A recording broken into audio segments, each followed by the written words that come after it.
শিক্ষিত বেকার কমাতে জাতীয় বিশ্ববিদ্যালয় কারিকুলামে পরিবর্তন আনা হবে জানালেন শিক্ষামন্ত্রী। রাজনৈতিক প্রতিহিংসায় খালেদা জিয়াকে উন্নত চিকিৎসার সুযোগ দেওয়া হচ্ছে না, অভিযোগ বিএনপি নেতাদের। নৈসর্গিক সৌন্দর্যের লীলাভূমি সুন্দরবনে বাড়ছে পর্যটক, পরিবেশ ও নিরাপত্তা রক্ষার তাগিদ।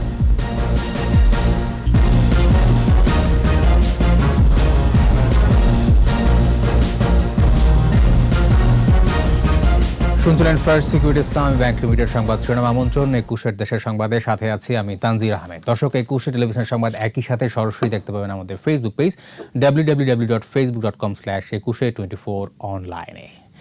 শিক্ষামন্ত্রী ডাক্তার দীপুমনি বলেছেন, দেশে শিক্ষিত বেকার কমাতে জাতীয় বিশ্ববিদ্যালয়ের কারিকুলাম পরিবর্তনের মাধ্যমে কর্মোপযোগী শিক্ষা প্রদান করা হবে। রংপুরে সাংবাদিকদের এ কথা বলেন তিনি। আমাদের বিশ্ববিদ্যালয় পর্যায়ের শিক্ষার্থীদের সিংহভাগ জাতীয় বিশ্ববিদ্যালয়ের অধিভুক্ত কলেজগুলোতে পড়ে, কাজেই তাদেরকে কি করে আমরা অনেক বেশি কর্ম উপযোগী শিক্ষা সেটি কি করে দিয়ে তাদেরকে কর্মজীবনে প্রবেশের জন্য অনেক বেশি তৈরি করে দিতে পারি, সে লক্ষ্যে আমরা কাজ করছি। রাজনৈতিক প্রতিহিংসার কারণে বিএনপি চেয়ারপারসন বেগম খালেদা জিয়াকে উন্নত চিকিৎসার সুযোগ দেওয়া হচ্ছে না, এমন অভিযোগ করেছেন দলের শীর্ষ নেতারা। দেশব্যাপী ডাকা অনশনে তারা বলেন, আইনের মার প্যাচে যেসব কথা বলা হচ্ছে সবই মিথ্যাচার। খালেদা জিয়াকে বিদেশে নেওয়ার সুযোগ না দিলে আগামী ২২ নভেম্বর ঢাকা সহ সারা দেশে সমাবেশের ঘোষণা দিয়েছে দলটি। জসিম জুয়েলের রিপোর্ট। বিএনপি চেয়ারপারসন বেগম খালেদা জিয়া শারীরিকভাবে বেশ অসুস্থ, হাসপাতালের সিসিইউতে ভর্তি আছেন তিনি। খালেদা জিয়ার মুক্তির দাবিতে পূর্ব ঘোষিত অনশন কর্মসূচি পালন করে দলটি। অনশনে অংশ নিতে সকাল থেকেই নয়াপল্টনে দলের কেন্দ্রীয় কার্যালয়ে জড়ো হতে থাকেন নেতাকর্মীরা। অনশনে ২০ দলীয় জোটের নেতাকর্মীরা ছাড়াও অন্যান্য দলের শীর্ষ নেতারা অংশ নেয়। অনশনে সবার একটাই দাবি, খালেদা জিয়ার সুচিকিৎসার ব্যবস্থা করা। দেশের বাইরে চিকিৎসা নিতে সরকার আইনের ব্যত্যয়ের যে কথা বলছে তা মিথ্যাচার বলেও অভিযোগ করেন শীর্ষ নেতারা। যারা যেখানকার দায়িত্বে আছেন, দয়া করে সবসময় দায়িত্ব পালন করার জন্য সবসময় এলাকায় অবস্থান করুন। আমাদের সংগ্রাম শুরু। তাকে বাইরে পাঠানোর ব্যাপারে আসলে আইনি কোনো বাধা নাই। খালেদা জিয়ার চিকিৎসার ব্যবস্থা না হলে রাজপথে এর সমাধান করা হবে। বিএনপি নেতারা বলেন, খালেদা জিয়াকে বিদেশে চিকিৎসা দেওয়ার সুযোগ না দেওয়া হলে আরো বড় কর্মসূচি দেওয়া হবে। মিথ্যাচার করেছেন আইনমন্ত্রী। ৪০১ ধারায় এই সরকারের সম্পূর্ণ অধিকার আছে এবং এটাদের দায়িত্ব যে তা যে কোনো নির্দেশ দিয়ে দেশনেত্রী বেগম খালেদা জিয়ার চিকিৎসার ব্যবস্থা করতে পারে। আগামী ২২ তারিখে আমরা ঢাকাতে প্রেস ক্লাবের সামনে আমাদের সমাবেশ, সারা দেশে মহানগর, জেলা এবং উপজেলাগুলোতে সমাবেশ হবে। আজকে বেগম খালেদা জিয়া কারাগারে এই বর্তমান প্রধানমন্ত্রীর প্রতিহিংসার কারণে। সকাল ৯টা থেকে শুরু হয়ে অনশন চলে বিকেল ৪টা পর্যন্ত। Jasim Jewel, ২১ television, Dhaka. BNP chairperson Begum Khaleda জিয়াকে বিদেশে চিকিৎসার জন্য পাঠানোর দাবিতে সারা দেশে অনশন কর্মসূচি পালিত হয়েছে। বিভাগীয় নগরী রংপুরে দলীয় কার্যালয়ের সামনে গণ অনশন করেছে জেলা ও মহানগর বিএনপি ও অঙ্গ সংগঠনের নেতাকর্মীরা। সকালে রাজশাহীর মালোপাড়া ভুবন মোহন পার্ক চত্বরে কর্মসূচিতে বেগম খালেদা জিয়াকে মুক্তি দিয়ে তাকে উন্নত চিকিৎসার জন্য বিদেশে নেয়ার দাবি জানানো হয়। তা না হলে বৃহৎ আন্দোলনের ডাক দেওয়ার ঘোষণার হুঁশিয়ারি দেন দলটির নেতারা। খুলনায় বাধার মুখে বিএনপি নেতাকর্মীরা দলীয় কার্যালয়ের অভ্যন্তরে অনশন করেছে। এছাড়া দিনাজপুর, নেত্রকোনা, চুয়াডাঙ্গা, ঝিনাইদহ, মেহেরপুর, জয়পুরহাট সহ বিভিন্ন জেলায় কর্মসূচি পালন করে জেলা বিএনপি।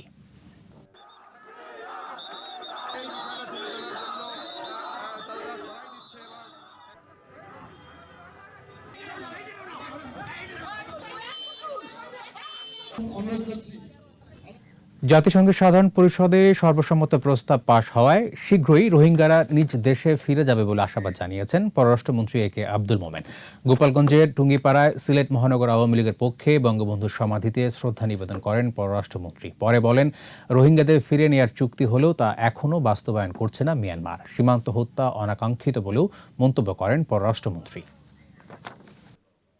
কনসেনসাস আপনার রেজলিউশন আমাদের পাস হয়েছে এটা এর ফলে আমরা বিশ্বাস করি যে মায়ানমারের উপর আরো চাপ পড়বে এবং ইনশাল্লাহ তারা তাদের লোকগুলো নেওয়ার জন্য, মায়ানমার কিন্তু আমাদের বলেছে যে তারা কখনো বলে নাই নিবে না, তারা আমাদের সাথে এগ্রিমেন্ট করেছে যে তারা তাদের লোকটা নিয়ে যাবে এবং লোকগুলো যাতে স্বেচ্ছায় যায় সেই জন্য তারা পরিবেশও তৈরি করবে। সিলেটের বিশ্বনাথের অকিলপুরে গ্রামে জমকালো অনুষ্ঠানের মাধ্যমে ডক্টর মঞ্জুরি সাহিত্য সম্মাননা প্রদান করা হয়েছে। দুপুরে এই সম্মাননা প্রদান করা হয়। এতে প্রধান অতিথি ছিলেন বীর মুক্তিযোদ্ধা ডক্টর অরূপ রতিন চৌধুরী। অনুষ্ঠানে তিনি বলেন, সাহিত্যের বিভিন্ন ক্ষেত্রে অবদান স্বরূপ এই সম্মাননা প্রদান করা হয়েছে। আগামীতেও একইভাবে সম্মাননা প্রদান করা হবে। অনুষ্ঠানে মানস সভাপতি হেলাল আহমদ, অ্যাডভোকেট কল্যাণ চৌধুরী, প্রধান শিক্ষক হিমাংশু রায় হিমেল, সুমন বিপ্লব সহ আরও অনেকে বক্তব্য রাখেন।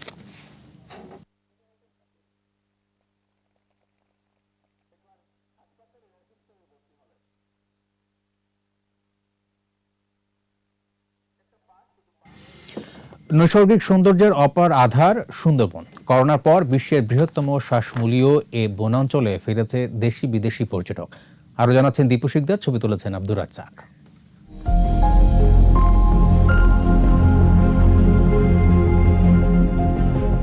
বিশ্বব্যাপী বৃহত্তম বনাঞ্চল হিসেবে পরিচিত আমাদের সুন্দরবন।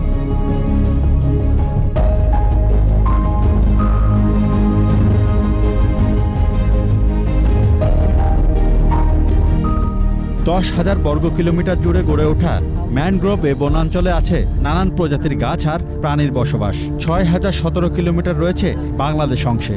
বনের চারপাশে মালার মতো ঘিরে আছে নদী, খাল আর সাগরের জলরাশি।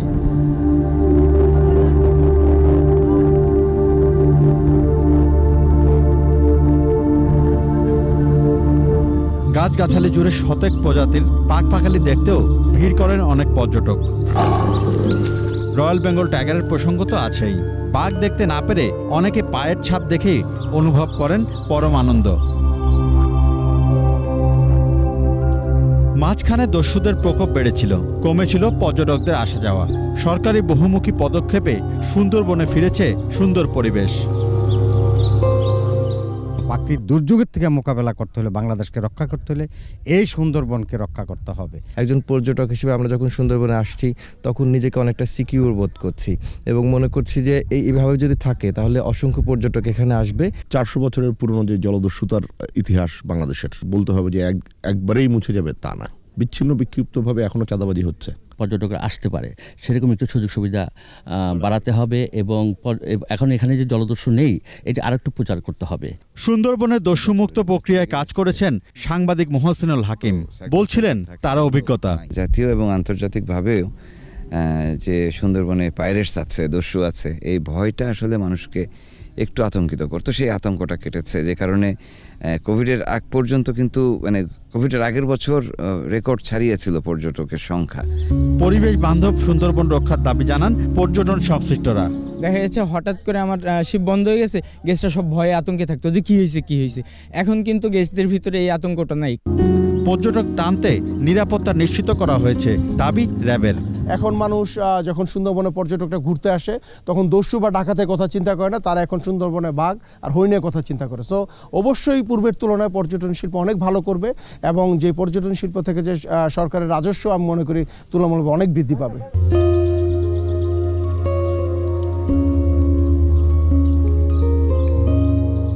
সুন্দরবন আর কখনো নিরাপত্তাহীন হবে না, এমন প্রতিশ্রুতি র্যাপিড অ্যাকশন ব্যাটালিয়নের।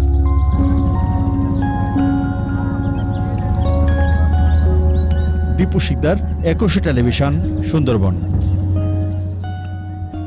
এবার আমাদের বিশেষ আয়োজন সফল বাংলা।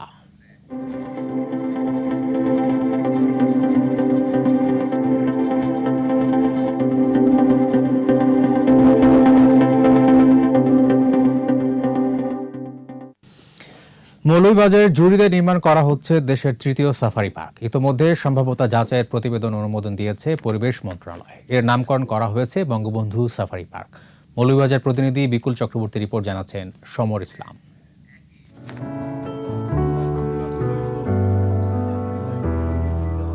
দেশের পূর্ব কোণের বন মৌলভীবাজারের পাথারিয়া, এর শেষ অংশ জড়ি উপজেলার গোয়ালবাড়ি ইউনিয়নের লাঠিটিলা বন। বেশ সমৃদ্ধ হলেও দিনে দিনে মানুষের আবাসন, অবাধ বিচরণ ও বৃক্ষ নিধনের ফলে বনটি হারিয়েছে আগের জৌলস। বনের পরিবেশ ধরে রাখা এবং পাহাড় ও জীববৈচিত্র্য রক্ষায় সরকার এখানে জড়ি বঙ্গবন্ধু সাফারি পার্ক নির্মাণের সিদ্ধান্ত নিয়েছে। এর মধ্যে সম্পন্ন হয়েছে প্রাথমিক জরিপ। খুশি স্থানীয়রা। ঐতিহ্যবাহী এই বনাঞ্চল যদি সাফারি পার্ক হয় তাহলে এখানে বনজ সম্পদ, জীববৈচিত্র্য এবং বন্যপ্রাণীর সংরক্ষণ আরও বেশি করে সংরক্ষিত হবে। বঙ্গবন্ধু সাফারি পার্ক হচ্ছে জেনে আমরা খুবই আনন্দিত। তবে বনের ভেতরে যারা বসবাস করছেন আরেকটি সমপরিমাণ আবাসন পাওয়া নিয়ে তারা রয়েছেন দুশ্চিন্তায়। আর বনের ভবিষ্যৎ পরিবেশ নিয়ে শঙ্কিত পরিবেশবাদীরা। সাফারি পার্ক করলে প্রাকৃতিক ভারসাম্য নষ্ট হবে, সেখানে অনেকগুলো স্থাপনা করা হবে। আমরা চাই না এই লাঠিটিলায় প্রাকৃতিক ভারসাম্য নষ্ট করে স্থাপনা করা হোক। এদিকে সাফারি পার্ক নির্মিত হলে অবৈধ অনুপ্রবেশ বন্ধের পাশাপাশি এখানকার পাহাড় ও জীববৈচিত্র্য রক্ষা পাবে বলে মনে করেন পরিবেশ ও বনমন্ত্রী। সাফারি পার্ক অথবা অন্য কিছু প্রতিষ্ঠান যদি না করি তাহলে এই বন রক্ষা করা সম্ভব হবে না। এটা মানুষের দখলে চলে যাবে। হাজার হাজার মানুষ বাড়ি ঘর করে এটা বনের কোনো অস্তিত্ব থাকে। মৌলভীবাজারে মোট বনভূমি ৫,১৪১ একর। ইতিমধ্যে লাঠিটিলার ভূমিছড়া ও লালছড়া এলাকার ২৭০ একর জায়গায় সাফারি পার্ক নির্মাণের প্রস্তাবনা পাঠানো হয়েছে। সমর ইসলাম, ২১ টেলিভিশন। নিচ্ছে বিরতি, যখন ফিরছি তখন অন্যান্য খবরের সঙ্গে আরও থাকবে। ময়মনসিংহে অনলাইন জন্ম নিবন্ধন সনদ পেতে ভোগান্তি, দিতে হচ্ছে অতিরিক্ত টাকা।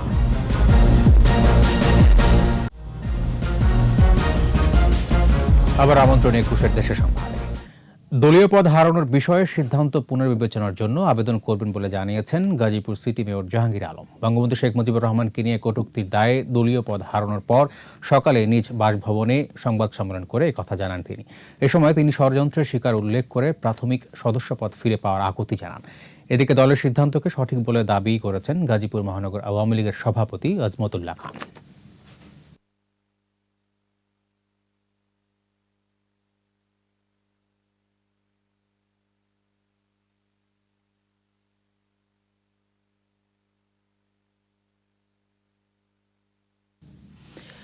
অতিরিক্ত টাকা ছাড়া ময়মনসিংহের ইউনিয়ন ডিজিটাল সেন্টার থেকে মিলছে না শিক্ষার্থীদের অনলাইন জন্ম নিবন্ধন সনদ। করোনা টিকা দিতে জন্ম নিবন্ধন সনদ জরুরি হলেও দুর্ভোগ আগের চেয়ে বেড়েছে বলেছেন ভুক্তভোগীরা। ময়মনসিংহ বিভাগীয় প্রতিনিধি আতাউর রহমান জুয়েলের রিপোর্ট, জানাচ্ছেন রত্না সামান। জন্ম নিবন্ধন সনদের মাধ্যমে টিকা দেওয়ার সরকারি ঘোষণায় ময়মনসিংহের শিক্ষার্থী ও অভিভাবকরা সনদের জন্য ছুটছেন ইউনিয়ন ডিজিটাল সেন্টারে। জেলার ফুলবাড়িয়ার দেওখোলা ইউনিয়ন ডিজিটাল সেন্টারে সরকারি ফির বাইরে শিক্ষার্থীদের কাছ থেকে নেওয়া হচ্ছে অতিরিক্ত টাকা। প্রত্যেকটা আবেদন ফর্মে স্ট্যাপলার দিয়ে গেঁথে রাখা হয়েছে তা। শিক্ষার্থীদের অভিযোগ, সরকারি ফি ৫০ টাকার বাইরে অতিরিক্ত টাকা না দিলে মিলছে না সনদ। এ নিয়ে ক্ষুব্ধ শিক্ষার্থী ও সাথে অভিভাবকরা। আমাদের মতো আর কি দারিদ্র, তারা তো আর সবাই ৫০০ টাকা দিতে পারবে না।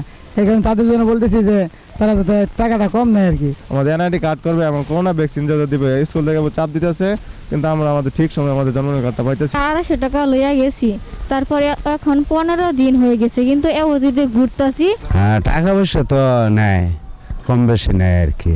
শুধু দেওখোলা না, জেলার অধিকাংশ ইউপি ডিজিটাল সেন্টারে একই অভিযোগ। টাকা পয়সাও দিচ্ছে, যে পরিমাণ চাচ্ছে সেই পরিমাণে দিচ্ছে, কিন্তু এরপরেও তারা সময় মতো এটা পাচ্ছে না।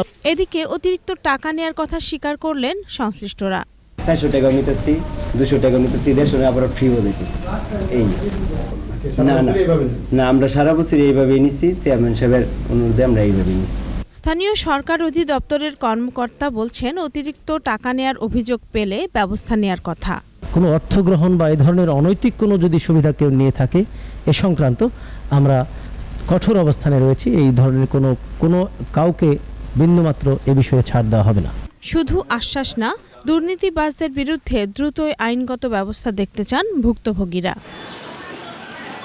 রত্না সামান, ২১ টেলিভিশন।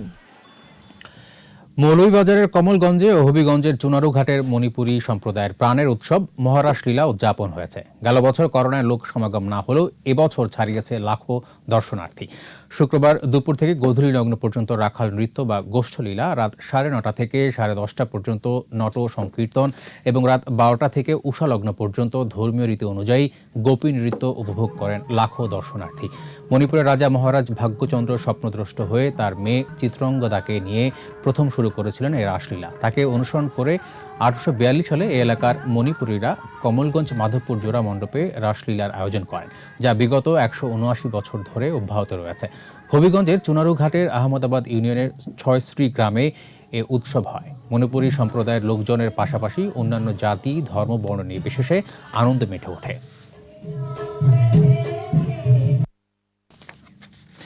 এবার এস আলম গ্রুপ চট্টগ্রাম সংবাদ।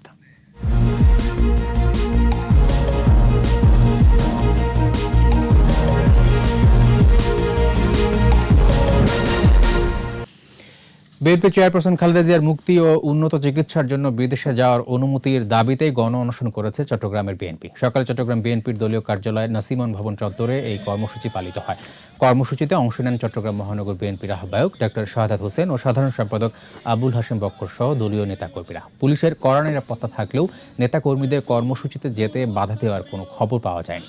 অনশন কর্মসূচিতে বেগম খালেদা জিয়ার জীবন রক্ষার জন্য বিদেশে পাঠাতে সরকারের প্রতি দলীয় নেতারা আহ্বান জানান।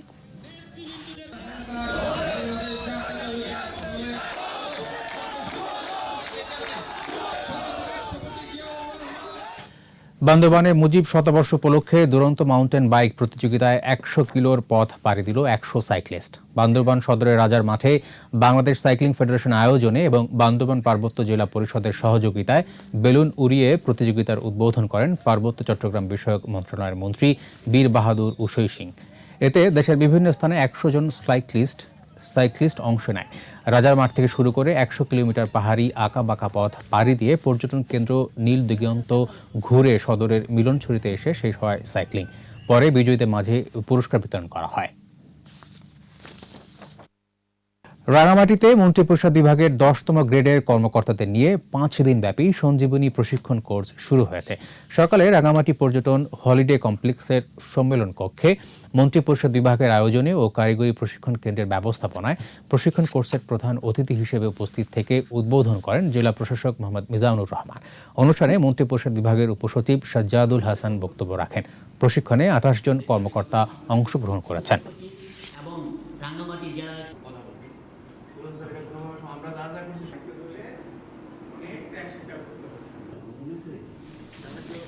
চট্টগ্রামে দুদিনব্যাপী নারী ও তরুণ উদ্যোক্তাদের পণ্য প্রদর্শনী শুরু হয়েছে। শুক্রবার নগরের জিএসি কনভেনশন হলে এই প্রদর্শনীর উদ্বোধন করেন বাণিজ্য মন্ত্রণালয়ের অতিরিক্ত সচিব হাফিজুর রহমান। এ সময় তিনি বলেন, নারী উদ্যোক্তা সৃষ্টির লক্ষ্যে অনলাইন ভিত্তিক ব্যবসায়ী সংগঠনের ভূমিকা অপরিহার্য। নারীদের ঘরে বসে কাজ করার জন্য বড় প্ল্যাটফর্ম হচ্ছে ই কমার্স ব্যবসা। অনলাইন ভিত্তিক ব্যবসা সংগঠন চট্টগ্রাম ই কমার্স ফ্যামিলি এই প্রদর্শনীর আয়োজন করে।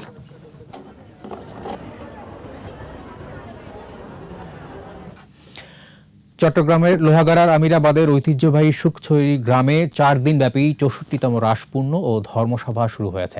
শুক্রবার রাতে উদ্বোধনী অনুষ্ঠানে সভাপতিত্ব করেন সাধন দাস। রিগান চৌধুরীর সঞ্চালনায় অনুষ্ঠানের প্রধান অতিথি ছিলেন লায়ন মিন্নাথ ধর মিলন। এতে মঙ্গল প্রদীপ প্রজ্বলন করেন মৃদুল কান্তি দাস। রাস উৎসব উপলক্ষে সুখছড়ি গ্রামে বসেছে গ্রামীণ লোকজ মেলা। উৎসবে দেশ ও জাতির মঙ্গল কামনা করা হয়। প্রজ্বলনের মধ্যে দিয়ে আমাদের পরম শ্রদ্ধায়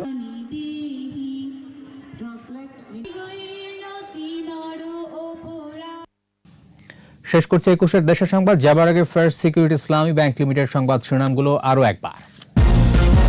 শিক্ষিত বেকার কমাতে জাতীয় বিশ্ববিদ্যালয় কারিকুলামে পরিবর্তন আনা হবে, জানালেন শিক্ষামন্ত্রী। রাজনৈতিক প্রতিহিংসায় খালেদা জিয়াকে উন্নত চিকিৎসার সুযোগ দেওয়া হচ্ছে না, অভিযোগ বিএনপি নেতাদের।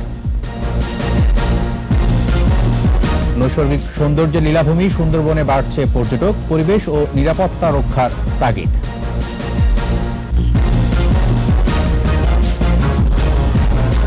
সর্বশেষ খবর জানতে ডায়াল করুন 2021 নম্বরে আর ভিজিট করুন 21-tv.com ওয়েবসাইটে। এছাড়া ফেসবুকে লগ ইন করতে পারেন facebook.com/2124 অনলাইনে। এতক্ষণ সাথে থাকার জন্য ধন্যবাদ। পরের সংবাদ সন্ধ্যা 7টায় দেখার আমন্ত্রণ রইল। স্বাস্থ্যবিধি মেনে চলুন, সুস্থ থাকুন।